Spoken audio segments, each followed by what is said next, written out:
Hello दोस्तों, welcome to my channel GK Educard channel में आप सभी का एक बार फिर से हार्दिक स्वागत है। दोस्तों, हम आज की वीडियो शुरू करेंगे भारत के स्वतंत्रता संघर्ष। भारतीयों ने 1857 की क्रांति के बाद कुछ आंदोलन किए, कुछ विद्रोह किए, जिससे भारत को 1947 में आज़ादी मिली थी। तो 1857 से लेकर 1947 ईस्वी के बीच में कौन कौन से स्वतंत्रता संग्राम, कौन कौन से आंदोलन भारतीयों के द्वारा किए गए, कहाँ पर किए गए, किस क्रांतिकारी ने किस आंदोलन का नेतृत्व किया, उनको पूरी डिटेल के साथ हम आज की वीडियो समझेंगे। और ये टॉपिक कंपटीशन एग्जाम के लिए काफ़ी इंपॉर्टेंट है, क्योंकि 1857 से लेकर 1947 ईस्वी तक भारत के जितने भी आंदोलन हुए हैं, जितने भी विद्रोह हुए हैं, वे किस किस समय पर हुए, अंग्रेजों की तरफ से कौन अधिकारी थे, भारत की तरफ से कौन क्रांतिकारी थे, उनके बारे में कंपटीशन एग्जाम में काफ़ी पूछा जाता है। इसके अलावा आपको भी भारत के स्वतंत्रता संग्राम में किन किन व्यक्तियों का योगदान है, उनके बारे में भी हमें पता होना जरूरी है। तो दोस्तों, हम आज की वीडियो शुरू करेंगे आपके अपने नॉलेज के लिए भी और आपके कंपटीशन एग्जाम की तैयारी के लिए भी। तो चलिए दोस्तों, शुरू करते हैं।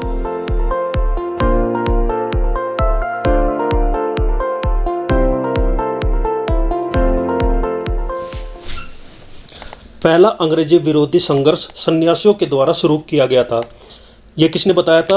सन्यासी विद्रोह का उल्लेख बंकिम चंद्र चटर्जी के उपन्यास आनंद मठ में किया गया है।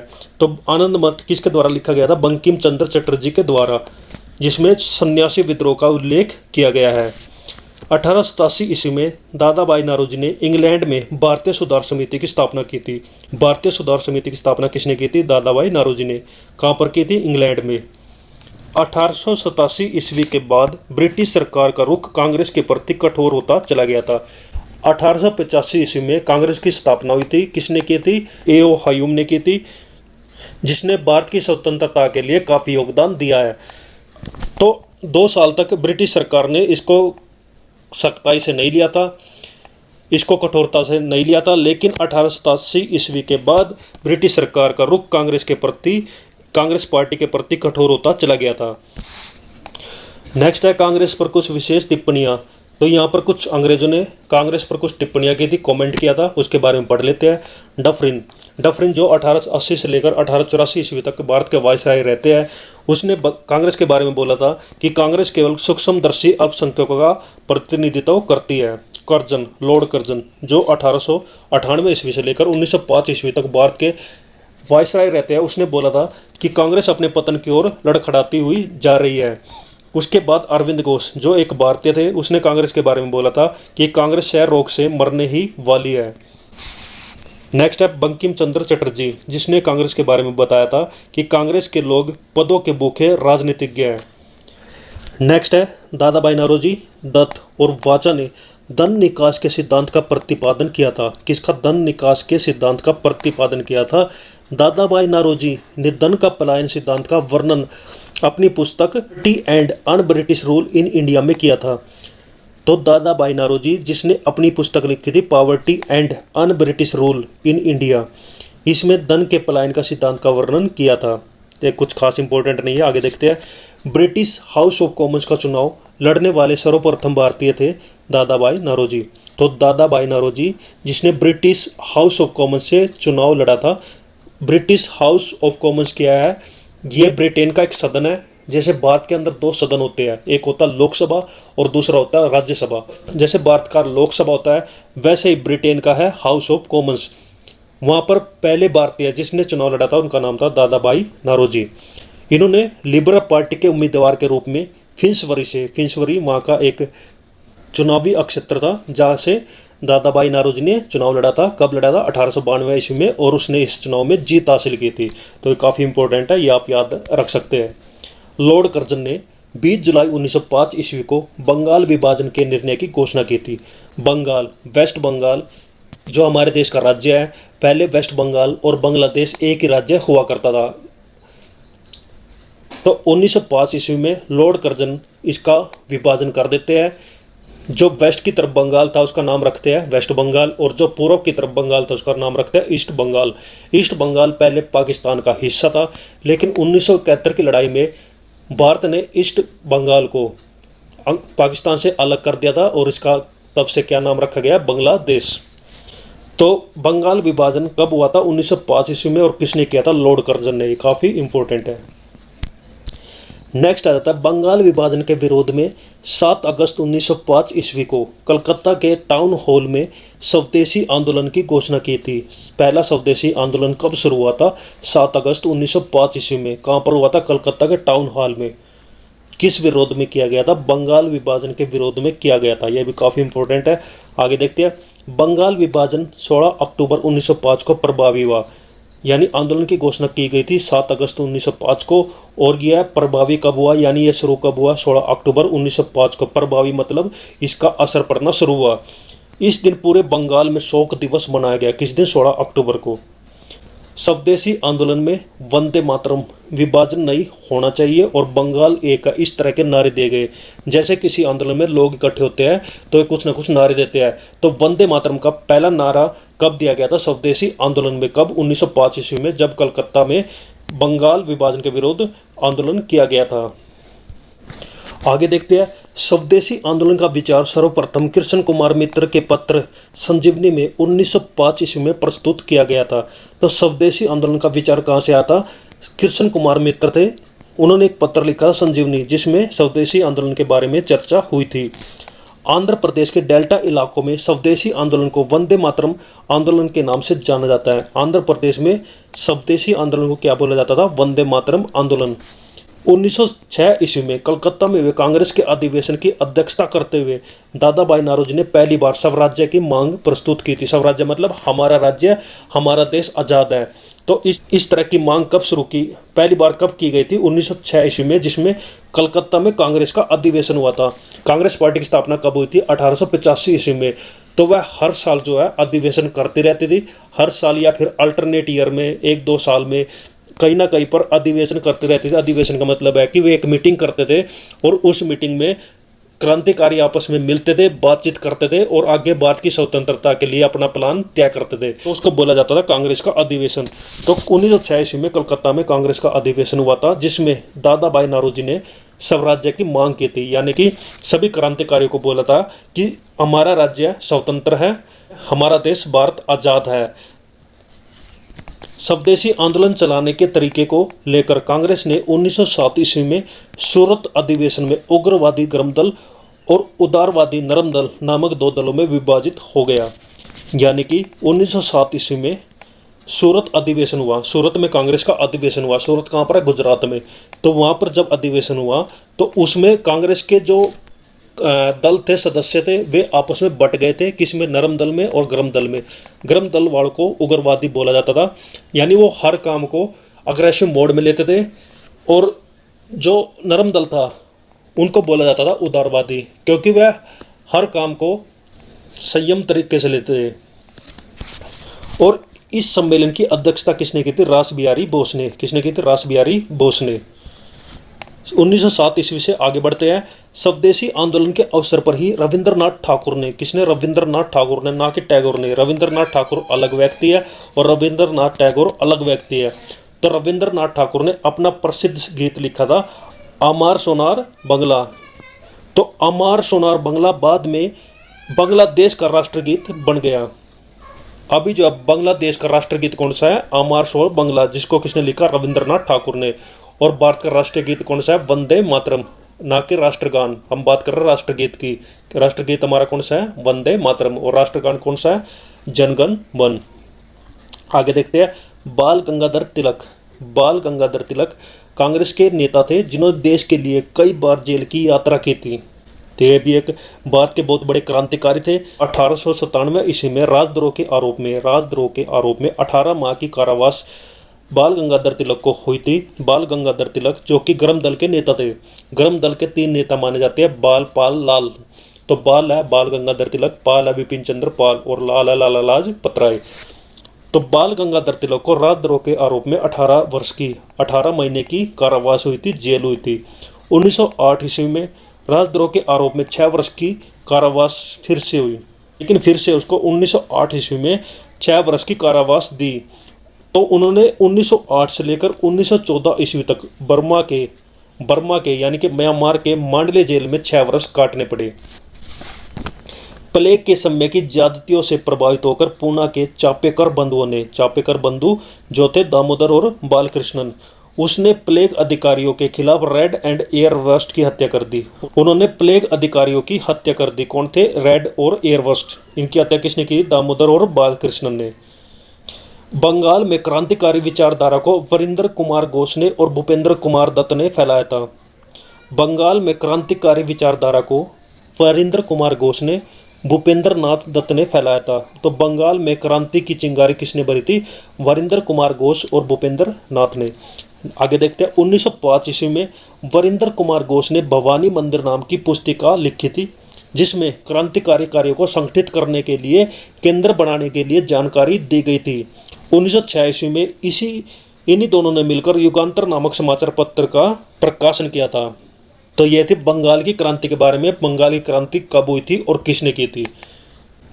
बंगालियों में क्रांति की विचारधारा किसने भरी थी और कब की गई थी? अब यहाँ पर 1893 ईस्वी के वर्ष के बारे में बताया गया है। 1893 ईस्वी में कुछ महत्वपूर्ण घटनाएं घटी थी, वो यहाँ पर बताई गई है। उसके बारे में एक बार पढ़ लेते हैं। स्वामी विवेकानंद के बारे में आपने सुना होगा, जो कि एक समाज सुधारक नेता थे। 1893 ईस्वी में स्वामी विवेकानंद अमेरिका के शिकागो के नगर में पहुंचे थे। कब पहुंचे थे? 1893 ईस्वी में। स्वामी विवेकानंद का जन्म 1863 ईस्वी में हुआ था और उनकी मृत्यु 1902 ईस्वी में हुई थी।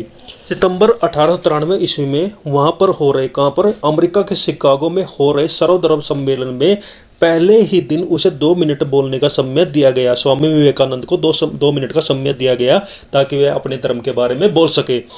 जैसे ही उन्हें अपने व्यक्तित्व का संबोधन अमेरिका के भाइयों और बहनों, जैसे उसने यह बोलकर शुरुआत की तो तालियों की गड़गड़ाहट ने न केवल उन्हें बल्कि भारत को विश्व के सर्वोच्च देशों में लाकर खड़ा कर दिया और उन्हें तूफानी हिंदू भी बोला जाता था। किसको? स्वामी विवेकानंद को। तो स्वामी विवेकानंद ने हिंदी में पहली बार भाषण कहां पर दिया था? अमेरिका के शिकागो में। नेक्स्ट है 1893 ईस्वी में 14 वर्ष के बाद योगी राज अरविंद घोष थे, जिनकी भारत भूमि पर वापसी हुई थी। 1893 ईस्वी में उन्होंने एक लेखमाला न्यू लैंप फॉर ओल्ड प्रकाशित की थी। न्यू लैंप फॉर ओल्ड लेखमाला प्रकाशित की थी। किसने? अरविंद घोष ने। नेक्स्ट है 16 नवंबर 1893 ईस्वी को एनी बेसेंट भारत में आई थी। एनी बेसेंट जो भारत में आई, भारत के संस्कृति को लेकर वह काफी प्रभावित थी, इसलिए उन्होंने भारत के लिए काफी संघर्ष किया था, भारत की आजादी के लिए काफी संघर्ष किया था। तो 1893 ईस्वी में एनी बेसेंट भारत में आई थी। वे वाराणसी शहर में रहने लगी। उन्होंने भारतीयों से कहा कि मैं हृदय से तुम्हारे साथ हूँ और संस्कृति से भी मैं तुम्ही लोगों में से एक हूँ। यह किसका बोलना था? एनी बेसेंट का।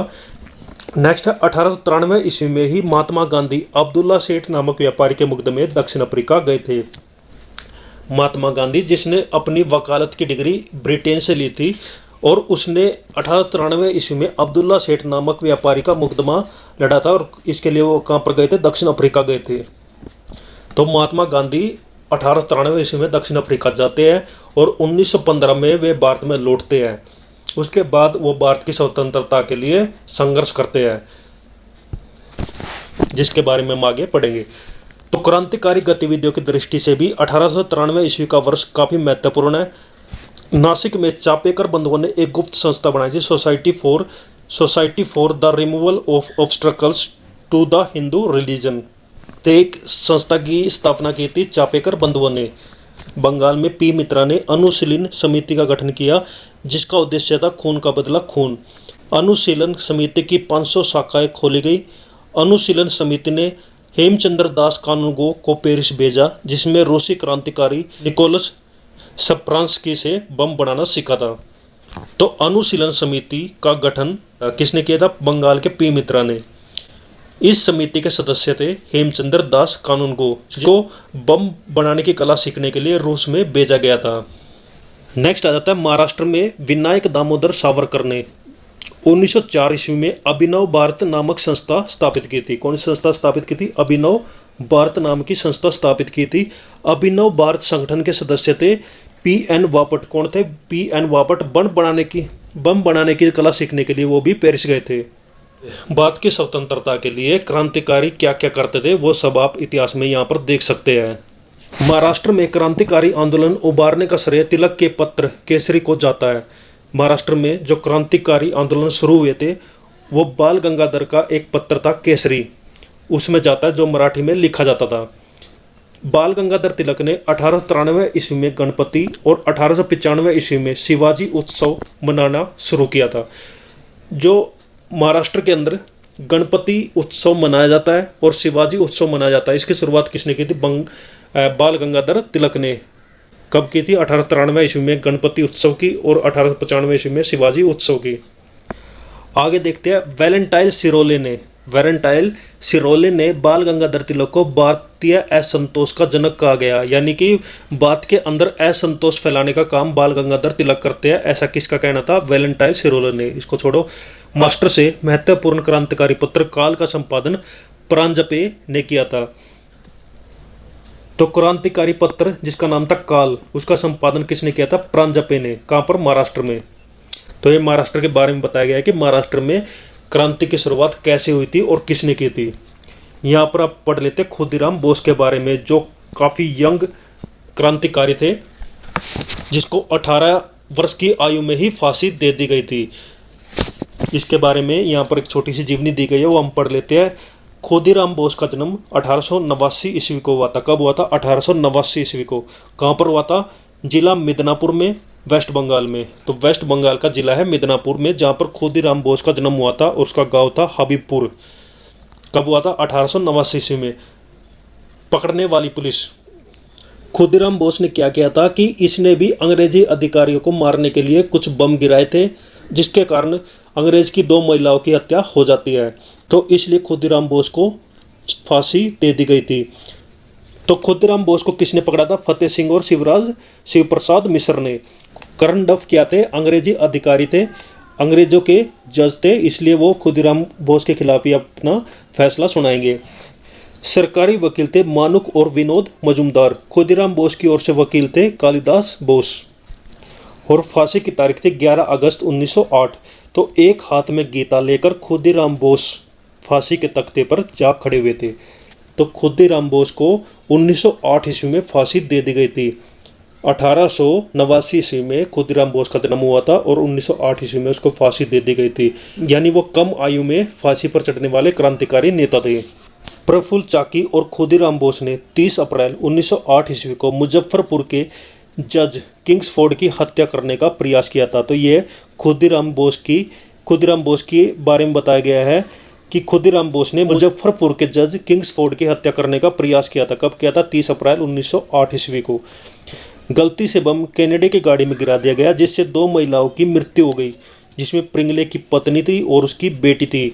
चाकी, जिसने प्रफुल्ल चाकी, जो खुदीराम बोस के साथ इस घटना में शामिल थे, उसने आत्महत्या कर ली, सुसाइड कर लिया। और खुदीराम बोस को लगभग 18 वर्ष की अवस्था में 11 अगस्त 1908 को फांसी दे दी गई।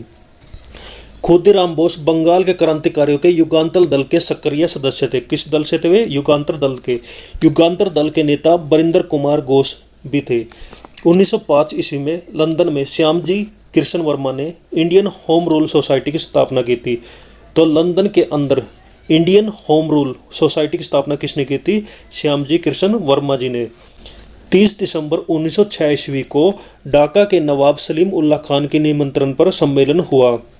नवाब वकारुल मुल्क इसके सदस्य अध्यक्ष थे। नवाब वकारुल मुल्क इसके अध्यक्ष थे। जो 1906 ईस्वी में ढाका में सम्मेलन हुआ था, उसके अध्यक्ष कौन थे? नवाब वकारुल मुल्क। इस सम्मेलन में अखिल भारतीय मुस्लिम लीग का उदय हुआ था। यहीं से ही भारतीय मुस्लिम लीग की शुरुआत हुई थी। इस लीग का संविधान 1907 ईस्वी में कराची में बनाया गया और इस संविधान के अनुसार इसका प्रथम अधिवेशन 1908 ईस्वी में अमृतसर में किया गया।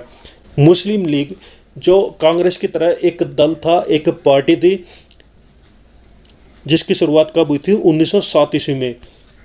तो 1908 ईस्वी में मुस्लिम लीग का प्रथम अधिवेशन हुआ। कहाँ पर हुआ? अमृतसर में हुआ। और इसके अध्यक्ष कौन बनाए गए थे? आगा खान। आगा खान को इसका अध्यक्ष बनाया गया था। मुस्लिम लीग ने बंगाल विभाजन का समर्थन किया था।